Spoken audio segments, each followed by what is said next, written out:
This is NDTV, and you're watching NDTV 24/7.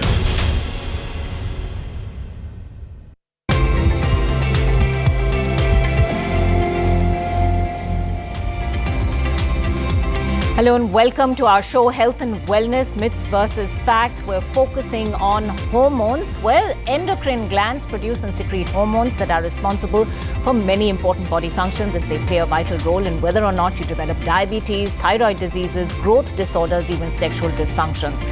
Thyroid hormones play a key role in a number of body systems, but how much do we really know about this gland that bears such a big responsibility really when it comes to your good health? Thyroid disorders are among the most common diseases in India, and according to one projection, an estimated 42 million people in India suffer from thyroid diseases. Well, sometimes these are silent diseases when it comes to symptoms and can be overlooked. So it's even more important because of that to get medical advice, actionable advice from experts.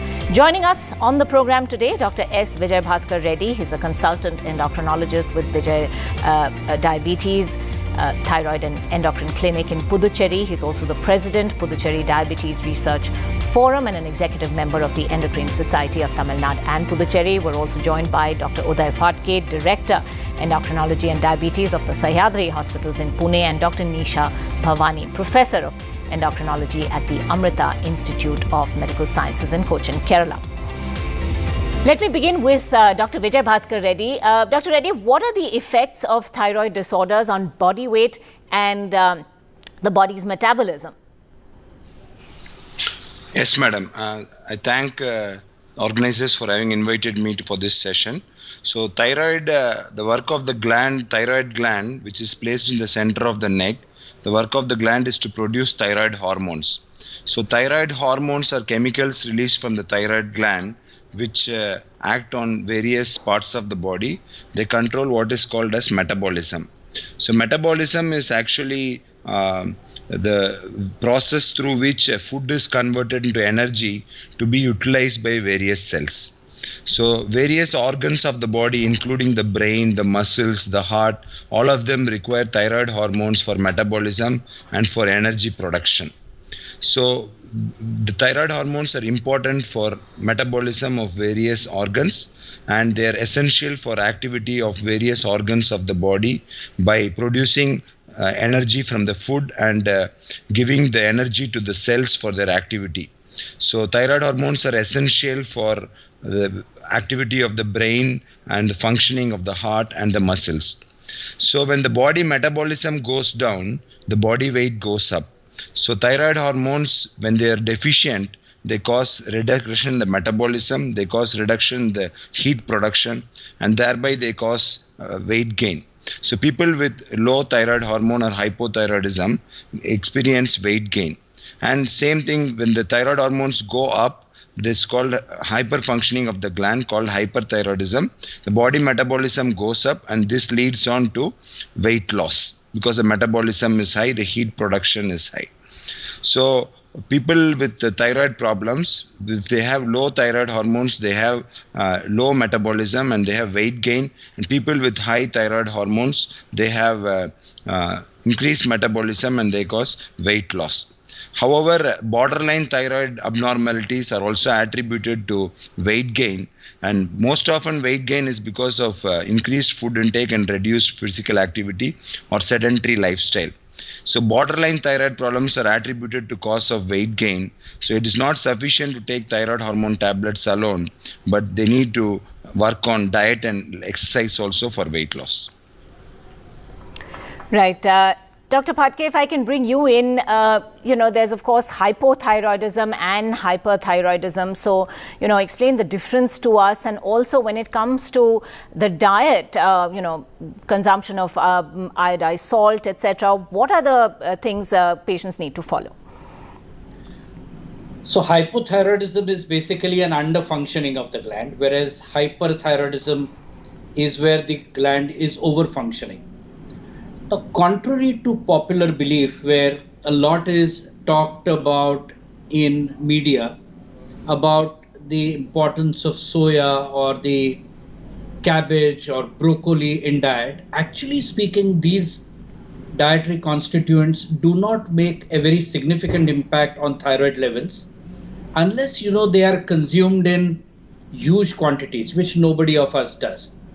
So for a routine situation, for a common person consuming cabbage and broccoli in the way we do, or the way we eat soya protein, it doesn't really matter so much.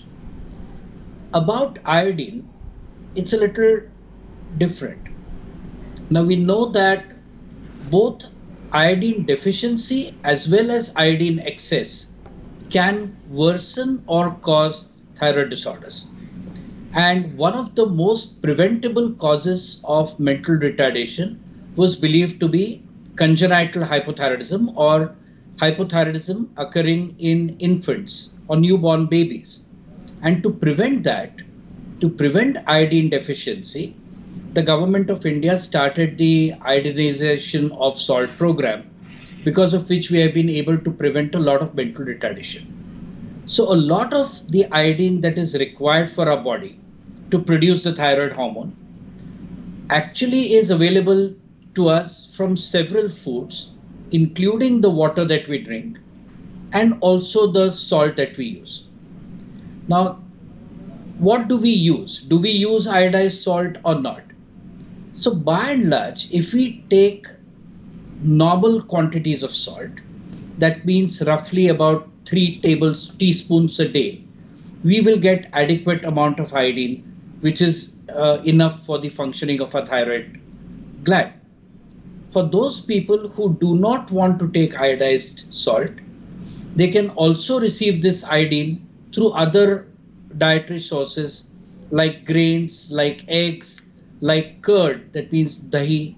They can also get it through seafood, particularly the oily fish like salmon or tuna, which not many people in India actually consume. But overall, I think that there are no major dietary changes required for thyroid diseases except taking an adequate amount of iodine, not excess, not less. And the last caution that I would like to give is that beware of certain things, because number of over-the-counter nutraceutical products or tonics also contain a lot of iodine. So be careful. Your body requirement is not more than 150 micrograms. So be sure that you're not taking too much of iodine inside your body. Right. Dr. Bhavani, can hyperthyroidism be considered as a symptom of thyroid cancer? Generally, no. Hyperthyroidism, as the previous doctor told, is a condition where your thyroid gland produces excess of thyroid hormones, leading to weight loss, palpitation, tremors, and extreme fatigue. So the commonest cause of hyperthyroidism is a disease called Graves' disease. This disease is due to autoimmune immune antibodies. These antibodies causes the thyroid gland to produce excess thyroid hormones. Some of the Graves' disease patients don't have a goiter at all. Goiter means enlargement of the thyroid gland. So when you have no goiter and you have hyperthyroidism due to Graves' disease, you run 0 chance of developing a thyroid cancer.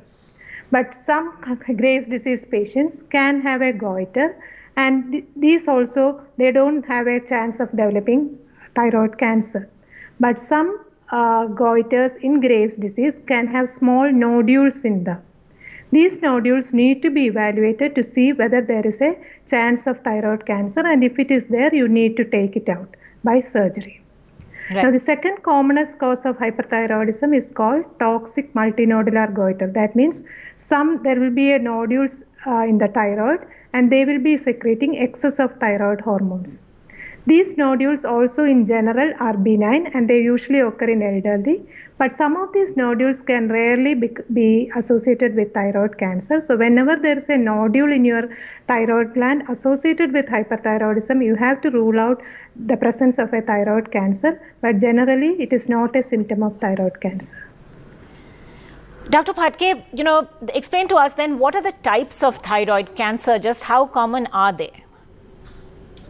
So there are several types. The commonest thyroid cancer is called papillary cancer, and this is followed in prevalence by follicular cancer, something called medullary cancer, and also anaplastic cancers. Now, actually speaking, the incidence or the prevalence of thyroid cancers has increased over the last 5 to 10 years. And it is believed that roughly between 1 to 2% of adults, particularly those with thyroid swellings or goiters, could actually develop thyroid cancers. The fortunate part is that most thyroid cancers are very much amenable to treatment, and they do not cause accelerated mortality. So the chance of dying with a thyroid cancer, as with other cancers, is very minimal. Also, they are so amenable to therapy that 10-year survival rates are very, very good. And that means we more or less consider thyroid cancers as curative. Right. The usual numbers that are being seen in larger numbers nowadays is also believed to be because of overdiagnosis. Because people are going and investigating themselves with, say, ultrasounds or CT scans for a variety of reasons, cancers which are even small and otherwise could be kind of ignored or left alone are also being diagnosed, and that's adding to numbers. Right. We will take a very quick break at this point, but there's lots more to talk about, including the link between goiter and cancer and just how thyroid triggers goiter. All of that when we come back in just a moment.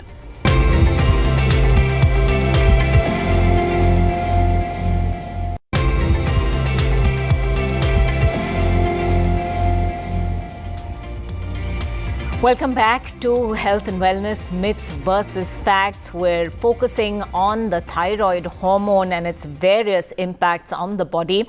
Let me go right across to Dr. Vijaya Bhaskar Reddy. Dr. Reddy, what triggers goiter? Can thyroid goiters, just be transient? Do they come sometimes and go away? Or, once you have goiter, is this something you have to live with? Yes, madam. I would first deal with what is a goiter. Goiter is an abnormal enlargement of the thyroid gland. So we can have a complete enlargement or uniform enlargement of the thyroid gland, or you can have part of the thyroid gland which is enlarged. So uniform enlargement of the thyroid gland is diffuse goiter. And if you have a part of the thyroid gland which is looking different from the other part, that is called a nodule. Sometimes you can have multiple nodules in the thyroid. I would, by goiter, I would restrict myself to uniform enlargement of the thyroid gland. So uniform enlargement of the thyroid gland can happen with different forms of thyroid function. So people can have low thyroid hormones and uniform enlargement and goiter. People can have high thyroid hormones and goiter. People can have normal thyroid hormones and goiter. So goiter can be due to iodine deficiency. So the government has found policies to correct the iodine deficiency by universal iodization of salt. So as long as we use iodized salt in our diet, then we can avoid iodine deficiency and goiter due to iodine deficiency. Second most common cause of goiter is autoimmunity. Autoimmunity is one's own immune cells go and have a reaction in the thyroid, and the thyroid hormone production goes down, and the pituitary gland stimulates the thyroid to grow bigger. So low thyroid hormones due to autoimmunity, called Hashimoto's thyroiditis, causes swelling of the thyroid gland. In some conditions, we have hyperthyroidism or hyperfunctioning of the thyroid gland, where the thyroid gland is not under the control of the body and the thyroid becomes big and produces more thyroid hormones. This can also cause diffuse or uniform enlargement of the gland called goiter. Right. So goiter refers to an enlargement of the thyroid gland, and it can be due to low hormones, high hormones, and it can be associated with normal hormones also. Sometimes when the patients have goiter, especially due to low thyroid hormones, when we supplement the thyroid hormones from outside, then the goiter goes down. Similarly, in iodine deficiency, you correct the iodine deficiency, the goiter goes off. Right. Dr. Bhavani, let me bring you in on this as well. Are goiters cancerous? Do we have to carry out biopsies necessarily if someone has goiter? Yeah, as Dr. Reddy already told, diffuse enlargement of the thyroid gland is usually due to thyroid dysfunction, hormone abnormalities, and will not develop cancers. Right. But when you have nodules in the thyroid, you have a nodular goiter, there is a small chance that there is a thyroid cancer there. Nodules are very common in the thyroid gland. You do an ultrasound scan on 100 patients sitting in your OPD, you will find small nodules in the thyroid gland of around 30 of them. But most of them, 90 to 95% of them, are non-tumorous. They are simple colloid goiters or small nodules which are otherwise harmless. Only less than 5% of these nodules will bear a thyroid cancer. So your focus on evaluating a thyroid nodule is to rule out a thyroid cancer. So the first step for doing that is to do an ultrasound scan of your thyroid and see the features which suggest whether it is benign or whether it is anything harmful. And depending on the size of the nodule and depending upon the sonographic features, the doctor will decide whether to do a fine needle aspiration cytology or fine needle biopsy of the nodule. If it looks completely benign, it is fluid-filled nodule, you need not do a biopsy. But Right. if there is a suspicion of cancer, you have to do a biopsy and make sure that it is completely harmless. And if it comes out to be harmful also, thyroid cancer can be treated completely with surgery. Okay, so Dr. Reddy, then what are the treatment options? Can goiter come back after being removed? So if the goiter comes back after treatment, madam? Yes, that's right. Yes, so often what happens is the treatment, patients think that the treatment for thyroid problems are for short duration and they stop the treatment. So most common cause of goiter at present is thyroid hormone deficiency due to autoimmunity. One's own immune cells makes antibodies against the thyroid and blocks it. So if they stop the thyroid hormone replacement when they are deficient, then the pituitary again stimulates the thyroid to grow by secreting this thyroid stimulating hormone, and thereby again the swelling, the goiter comes up. So we have to find out if the patient has stopped the thyroxine replacement, and we have to again replace the thyroxine from outside. Once they start taking the tablet, then the swelling keeps going down. Okay. Dr. Phadke, what are thyroid nodules then? And, what is caused, how is it different from goiter, and, what causes these thyroid nodules? So, as was explained, any swelling inside the thyroid gland is called a goiter. Now, goiters, as was explained earlier, could be a uniform enlargement of the thyroid gland, which in most cases is not related to malignancy or cancer, but sometimes only local or focal areas of the thyroid can become big and they may stand out like a swelling on the neck. Now, these are called nodules and they are different in structure from the rest of the thyroid gland. And the main important thing in such nodules is to rule out cancer. About 20% of these nodules, based on their characteristics and size, could be malignant, and they have to be investigated mainly to rule out cancer. Otherwise, most of these, that means 80% of these nodules are benign, and they are not due to any particular cause per se, but there are two important causes known. One of them is iodine deficiency. So people living in iodine deficient areas, particularly those who are not exposed to adequate quantities of iodine in their diet, could develop these nodules. Sometimes, as I said, nodules are malignant. And lastly, people who have these autoimmunities, that means cells of the immunological system targeted against their own thyroid gland, can develop nodules inside their thyroid gland as well. Okay. All right. We'll leave it at that for today. Thank you all for joining us. We hope this discussion has been useful and shed a great deal of light on thyroid diseases. Thanks for watching.